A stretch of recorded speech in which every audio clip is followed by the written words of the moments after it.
जब हम मार्केट में एंटर करना चाहते हैं तो there are two ways of entering into the market. First way is lump sum way, मेरे पास एक मुश्त पैसा है, 2 लाख, 5 लाख, 10 लाख, 50 लाख, तो I can invest that amount in one go, that is called lump sum. और यदि मेरे पास एक मुश्त पैसा नहीं है बट मैं हर मंथ कंट्रीब्यूट कर सकता हूँ कुछ amount, that is called SIP। इन दोनों ही के ऊपर ये स्ट्रेटेजी एप्लीकेबल हो सकती है। So sir, how this mutual funds map strategy works?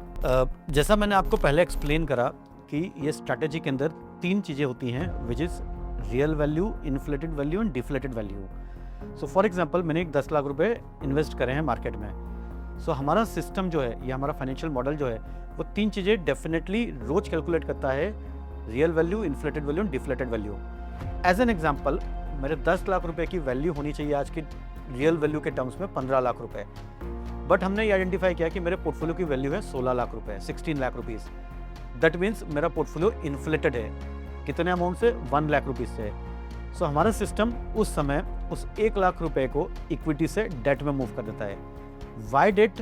Because debt is a safer investment, जहाँ पे हमें FD के बराबर का रिटर्न जनरली मिल जाता है और हमारा इक्विटी मार्केट का कोई रिस्क नहीं होता है। और इसी तरह से जब जब मार्केट के अंदर डिफ्लेटेड रिटर्न्स होगा, फॉर एग्जांपल मेरे पोर्टफोलियो की वैल्यू होनी चाहिए 15 lakh rupees in terms of real value, but वो है 14 लाख रुपीज़। तो दैट इज़ द टाइम जब हमको 1 लाख रुपए इन्वेस्ट करने की ज़रूरत है। तो यही पैसा जो हमने डेट में इन्वेस्ट किया होता है, हम उस पैसे को डेट से उठा के वापस इक्विटी की तरफ ले आते हैं। सो इस तरह से ये पूरा साइकिल चलता है, इक्विटी से डेट और डेट से इक्विटी।